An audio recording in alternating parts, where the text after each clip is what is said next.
Welcome to the Investor Guys Podcast. I'm Kevin Mills. I am coming from our vacation condo in Key West, Florida, and I got Bill Barnett here. How you doing, buddy?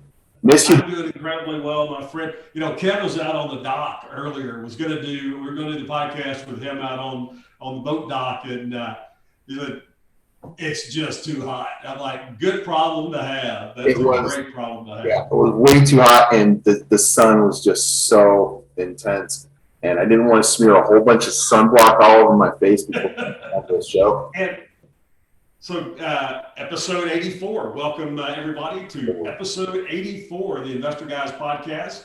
Thank you for being here with us. Kev, you know, over the weekend, one of the things that I was thinking about is what are the attributes that a successful investor has to be able to have to make this business go? Because I get people all the time that are asking me, you know, are there certain types of people that are more in tune or more likely to be successful in real estate investing than others? And I always used to say no. I've changed that over the last 10 years or so. I do believe there's some characteristics that certain people have that allows them. We'll go through those. But I think there's one characteristic that may be above all others in the ability to be able to successfully do real estate investing. And I think that attribute is coachability. Yeah. If you're not coachable, you're not going to be able to do this business. Yeah. And you know what? I think that goes down even deeper, more than just coachability. It's your ability to learn and take direction. And if you talk to a kindergarten teacher or a first grade teacher, that'll be the thing they notice most about the children in their classroom. Who is it that's able to learn? Who is it that's able to take direction? And who just doesn't want to listen and doesn't care and wants to do things on their own? And at some point, people either outgrow it or they don't. And I can tell you, I know many people in our age group, and I'm not even going to say what that is, they still are not able to be taught, and they still are not able to listen. They have to do things their way. And, you know, there's that old saying, I don't make the same mistake twice. Okay. These people, they don't make the same mistake twice. They make it like 7, 8, 9, 10 times, you know. Well, from time to time, I'll hear I had a contractor that I was in the process of firing one day for an inability to follow direction. Yeah, so I was in the process of firing this contractor. And the guy says to me, well, how long have you been doing this? I've been doing this for 35 years. And I told the guy, I said, well, I haven't been doing it that long, but let me ask you a different question. How long have you been doing it with your money? So if you're doing it with somebody else's money, that's a whole different thing when they hire you, then you making a decision, it affects your bank account, if that's a good decision or a bad decision. And so he said, well, we're just not going to do it that way. And I was like, okay, I got no problem with that, because then we're just not going to do it. I'm going to go ahead and get it done, but it's not going to be by you, because you got to be able to follow the direction of the guy running the show, whether it's a general contractor, whether it's your boss in your regular work. Now, for me, that really came home to roost. And I didn't find this out till years later. But, and Kev, you know, I've coached a lot of baseball in my life, and I love coaching baseball and working with kids. And one of the things I'm always noticing are which are the kids that are coachable and which are the kids that aren't. Because the kids that are coachable have an opportunity to end up on my select team. The kids that aren't coachable, then I coach them on the team they're on, and I don't want to have to deal with them voluntarily. And so, you know, I played freshman ball down at the University of Alabama for Coach Bryant in the 70s, 74. And when I went to the university, when I got there and went through the NCAA clearinghouse, I weighed 155 pounds. Now, you know, D1 ball, it doesn't matter where you are, you're going to get crushed at 155 pounds. Now, granted, in 1974, guys were significantly smaller than they are today, but that was way too skinny to be playing D1 ball in a program like Alabama. Now, by the time I got there and we got to first practice in August 17th, I got there in May, moved on campus into May, and I started working out. My metabolism changed, and I went to 212 pounds, wearing the same pants. Couldn't wear any shirts or jackets or anything. I was wearing a 46 jacket at the time, and wearing 34 pants. But years later, when Coach Stallings got back to Alabama, or got to Alabama as the head coach, he got me involved with the athletic department. And the guy who was my offensive coordinator under Coach Brian, a great man by the name of Mal Moore, Coach Moore was the athletic director when Coach Stallings was there. So, of course, he and I had a great reunion and spent a ton of time together. And we were down in the A Club one day, which is the Letterman's Club. We were down in the A Club one day.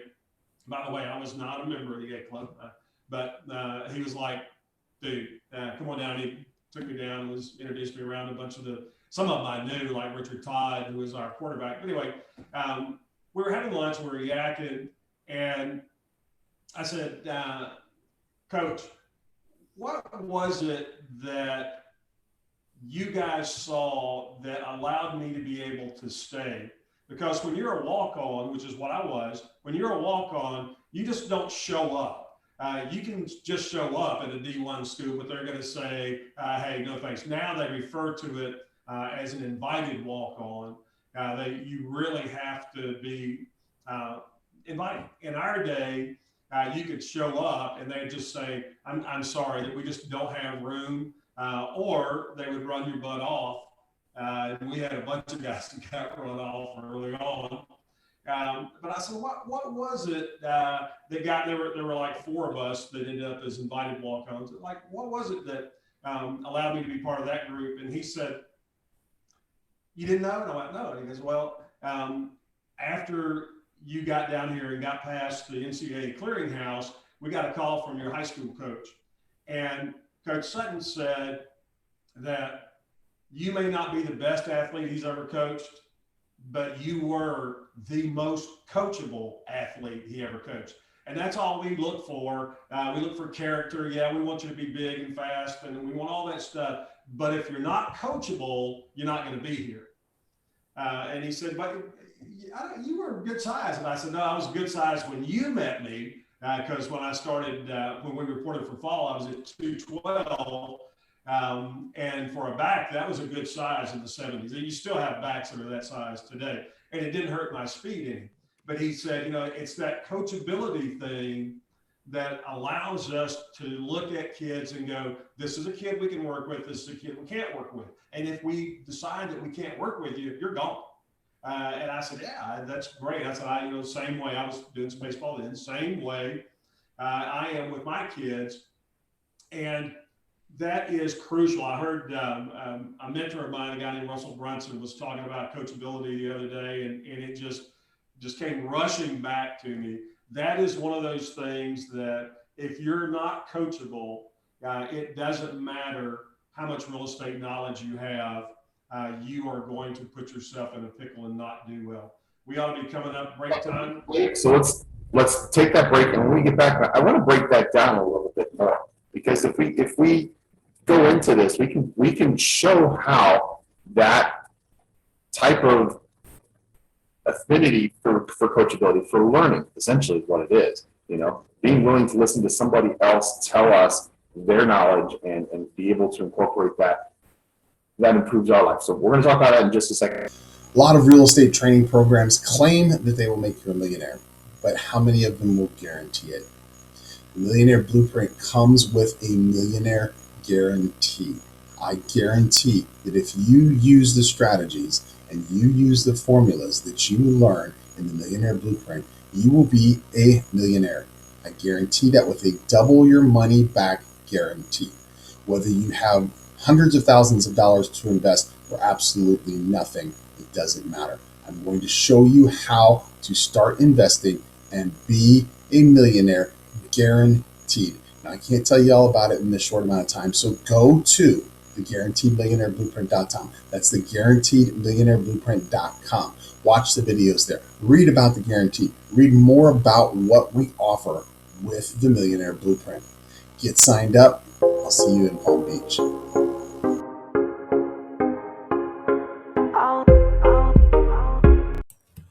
11 months out of the year, Bill Barnett and myself do real estate buyers events in great cities like Orlando, Florida.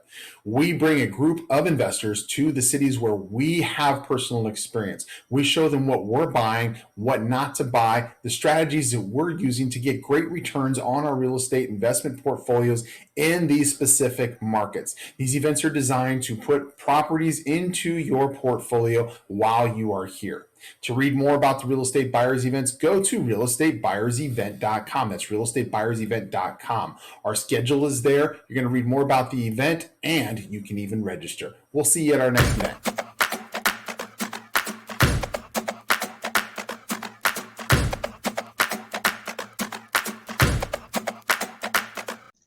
And we're back with the Investor Guys podcast. Bill, how's it going? It is going incredible. So before we went on the break, you were talking about coachability, and you were sharing your story about how coachable your high school coach thought you were, and I'm sure your college coach thought you as well.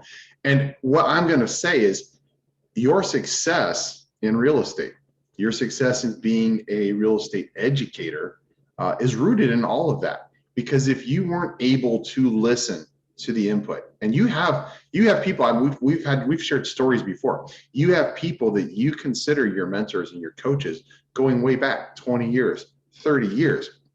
And they're people who were in real estate, people who either you'd done deals with before, people who you've worked with before, people who you've taken courses from before, and they become your coaches, they become your mentors.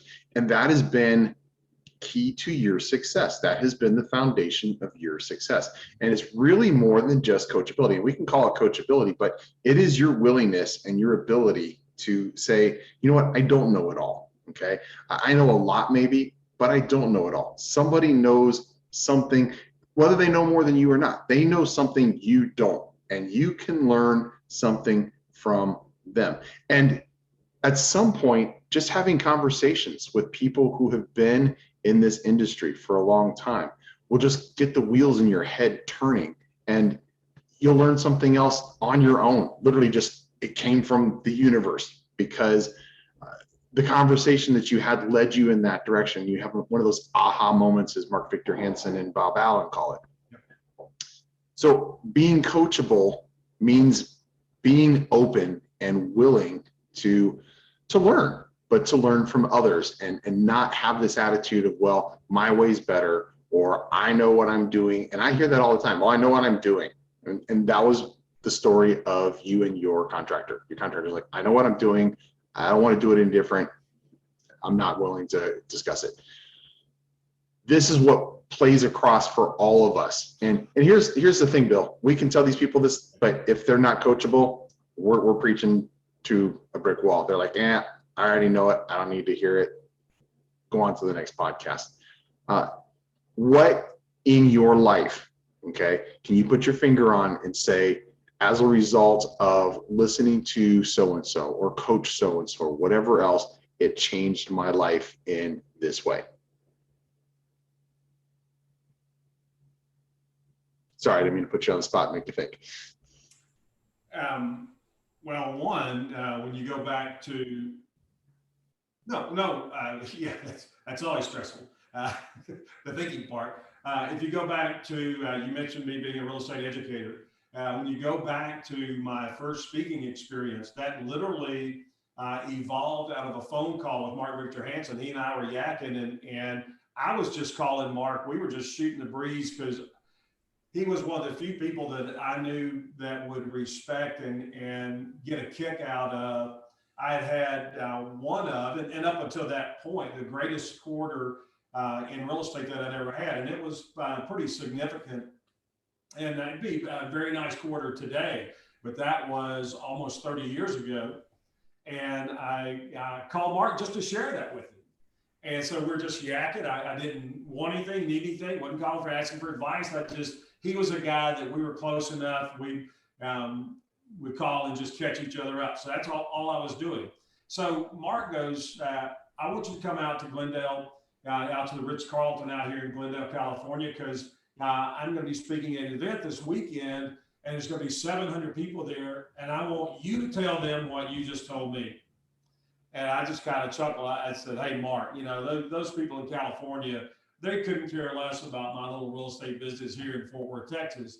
He said, oh, I think you may find that to be different. Come on out. And I said, well, okay. And I said, okay, because this is a man that I respect. This is a man that's playing at a different level. And he says, you need to do this. And so I went out and did it. That event started me coaching students. We had no idea that was going to happen. Mark thought of that on the spot. And I was deer in the headlights look. But after that event was, the presentation was over, and it wasn't me giving a presentation, it was Mark interviewing me for about 20 minutes. And once that interview was over, we broke for lunch, and people cornered me in the back of the room. And they were just, hey, how'd you learn how to do that? And would you show me how to do that? Can you teach me? Do you have courses? And I'm just like, whoa. And Mark sees what's going on, stops everything, and comes back there and says, here's what we're going to do. Mark, I'm going to pick 16 people for Bill to mentor, and he's going to mentor you for the next 6 months on the phone how to buy real estate. And I'm like, huh? So I did that, but that started that. That was a thing where here was a fish out of water. I had never coached anybody from a real estate standpoint. I wasn't writing courses, and the book hadn't come out yet. I wasn't speaking anywhere, but he saw something in that, and obviously there were probably 60, 70 people that had literally cornered me. They were asking me all these questions about, could I help them? That saw something. And then that presentation, that interview, which wouldn't have happened without the phone call, all changed my life completely going forward. It ended up being the impetus to writing the 2 books. I was Robert Allen's lead trainer, or one of his lead trainers. There's a little discussion about that. For 8 years, I did training for Trump. I trained a lot of Trump's trainers for the former president, which I'm very proud of. And, stuff like that. And all of that came about because of listening to one person.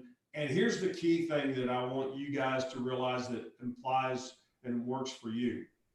And it's this. Here's somebody that I didn't know what he was going to say.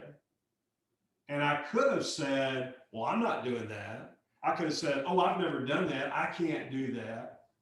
But I said yes, because I respected this person who was an authority figure in my life, who I still love and admire Mark greatly. But I looked up to him, and so if Mark says that this is the way I should do it, this is what I should do, then that's what I'm going to do. And that's crucial for you guys, because when you come to classes, we're going to tell you what to do. When you read a book, when you listen to a training course that we've written, we're going to tell you what to do. And it's crucial that you do those things. And if you do, I'm going to say you're going to be successful, but no matter who you are, you're going to up the likelihood of your success about 1,000 times. We're up on a break, but we've got more to talk about when we get back. Are you ready to start adding performing properties to your portfolio, high performing properties to your portfolio?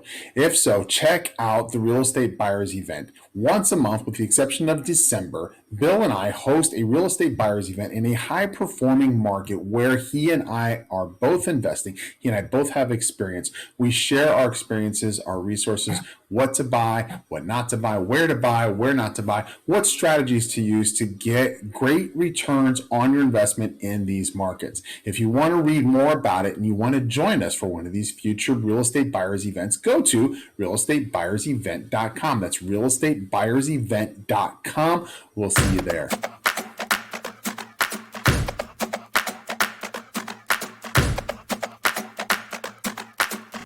My name's Kevin Mills. I have a real estate training program that is so powerful, I will back it up with a double your money back guarantee that it will make you a millionaire. That's right. double your money back guarantee that you will be a millionaire if you use what you learn in the Millionaire Blueprint. I call it the Guaranteed Millionaire Blueprint, and you can read more about it and watch more videos at guaranteedmillionaireblueprint.com. That's guaranteedmillionaireblueprint.com. Check it out. All the information is there.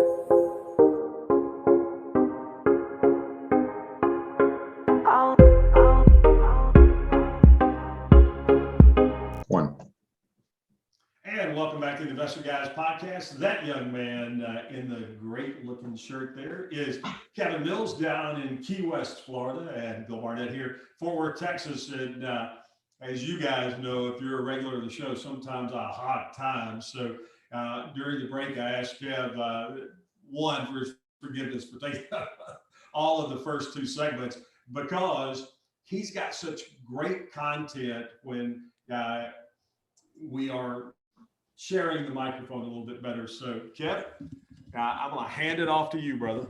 All right. And I apologize. I am on vacation, as Bill mentioned, and I guess the internet connection isn't that great here. So if I'm breaking up in this, I'm sorry.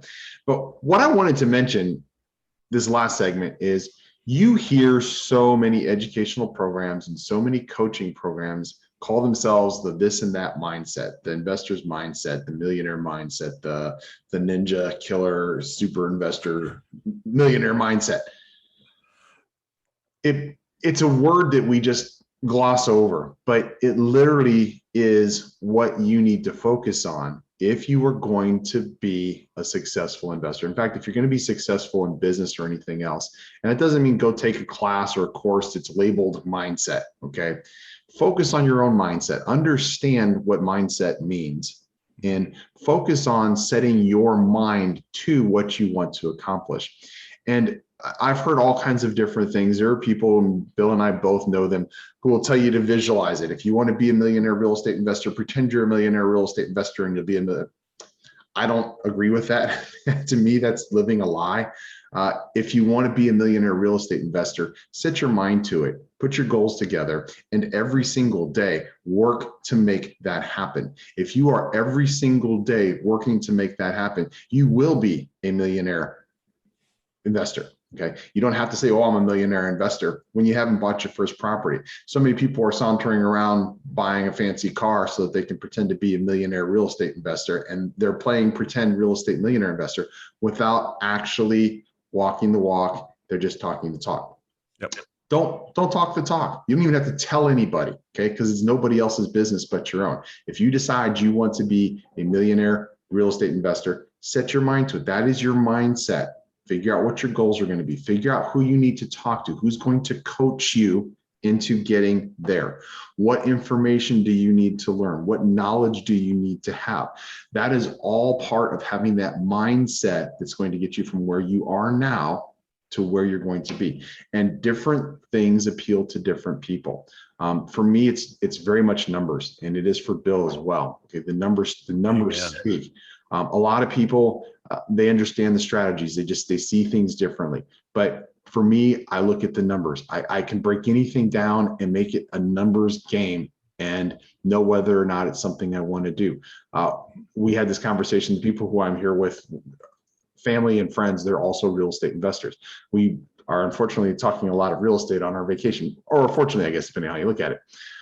We stayed up for hours last night until almost 2 o'clock talking about numbers and compounding ROIs. If we put our ROIs back into our investing strategy, this is going to be something that's going to be interesting, Bill, and I'll have to run into the numbers with you. We realized last night, and this is a conversation that we had last night with a friend, he's roughly 12 years away from retiring. If he takes $100,000 from his self-directed IRA or self-directed 401k, which he believes he has in there, and he invests it in a strategy earning 80% ROI, and there are investments out there that do 80%, okay? 80% ROI, and he continues to reinvest it into his IRA because you have to. You can't take it out because it becomes a taxable. So you keep reinvesting it into the IRA. You want to take a guess what it's worth in 12 years? At that amount, I would say 4.5 million? Yeah. No, it's almost $113 million. Oh my gosh. Yeah, in 12 years. And I again, promise I'm better at math than that. those are numbers. Yeah. Wow. And if you want to really quick double check this math, okay, just open up a compound interest calculator. Okay. Now remember, we're talking about, for everybody out there that may be freaking out right now, remember, we're talking cash on cash return. Right. So your 80% is on your investment amount, which would be leverage typically. Okay. But your $100,000, and you could buy a vacation rental like what we're sitting in right now. This vacation rental will get more than an 80% annual return on investment. Okay. So using 80%, just to blow your mind, you can use 50% if you want to. Okay. 50% is a significant amount also. So you put in your $100,000 starting amount. And again, this is going to be for your retirement. Okay. So you can't spend it. So you have how many years to retire? Let's say it's 12 years in this case that we were talking about. Put the interest rate that you're talking about, 50% or 80%, compounded every single year for those next 12 years or however many years it is before you're going to retire, and look at what you're going to have just using that as a single strategy. Now, this particular individual is in a position to where he can actually part-time do real estate as well. He could literally double or triple or quadruple that return in the next 12 years. If you could have this isn't 112 million that you've earned total. This is your annual return on investment every single year in 12 years. That is, as you're rolling it. That's what you're making. You've made money along the way. Single year. And you also have that same amount of equity plus in your portfolio. And take that amount times 5, and you have a minimum of what your retail value is going to be on your portfolio. So I know most of that just goes over the head of most people. So what I'm going to say is that when you're thinking about that, don't discount anything that Kevin said because you can't grasp those numbers. Just take that and shrink it down and say, okay, let me look at, maybe I don't have 100,000 that I can start with in my self-directed IRA, but I got 25. And so then look at, if I've got 25 and I've got 10 years, what can I do with that inside of my retirement account? Can I take that 25 and literally turn that into $1 million+ dollars? And the answer is yes. And you have to look at what's an acceptable rate of return, remembering always, asterisk, those rates of returns are cash on cash. So if I'm getting a 50% rate of return on a $25,000 in cash that I put in, I'm making $12,500 a year. And we can show you on a regular basis in multiple markets how to do that. It is not near as hard as you think it is. And we can show you how to do that. That's why we get paid what we do what we do. So, and we love to do that. That's what we do. And we love doing that, have fun doing that. And look, we go out and yak with people because we can literally have a ginormous impact on you and your family going forward. And so when you look at, when we get together and we do things, a lot of times we'll talk about what our portfolio is like at that particular moment because it changes regularly. We'll talk about what our portfolio is like, and you'll get to see properties. Kevin's pulled up a few while we've been doing the podcast. So what I'm just going to say is think back over of what this episode's been about. It's been about listening, learning, and then putting into action. That's the coachability. It's about when somebody says to you that has the experience that Kevin has in taking a chunk of cash and exponentially growing it, this is how you do it. My suggestion is do what I did with Kevin, and that is I started listening. So I would suggest you do the same thing. And I want to bounce back real quick to something that you had mentioned on your your IRA, your 401k. So I've got heat stroke and vacation drink memory and everything else here. So your $25,000. Okay, we started with $100,000, but you could go into an active investing strategy with that 25,000, and you could turn that $25,000 into $100,000 quickly that you could put into your IRA. Because if it's in your IRA, it has to stay in your IRA. Okay, you can turn that into $100,000 or more using an active investing strategy, and then turn that $100,000 into a passive investment strategy, which is what we were talking about before. Understanding how to do that is your ability to be coached, your ability to learn. And you're sitting here and you're like hearing us, we're confusing you with numbers. Okay. But what it breaks down to is sitting down with somebody who knows how to get you from point A, where you are now, to point B, which is where you want to be. And that is somebody who's going to spend time with you, who's going to coach you, whether it's a friend, whether it's somebody you're paying, whether it's a professional that you're going to tap into, whatever that is. You have to have an open mind to it. You have to listen to it, and you have to take the time to understand it. And if you don't understand it, don't just gloss over. Okay, we're throwing this all at you. You can't ask us any questions, and I'm sorry. But if you're speaking with a coach on the phone, you say, hang on a second, coach, I'm not understanding this. So what was that number again? What was that math again? Make sure you understand it and make sure that you apply it, because information without application is a waste of your time. It's a waste of your money. So we love you guys, and thank you for joining us, because without you, we're just two guys talking to each other, which we do all the time anyway. It's the Investor Guys podcast. I'm having way too much fun on my vacation, and I'm missing my good buddy Bill, who was supposed to join us out here.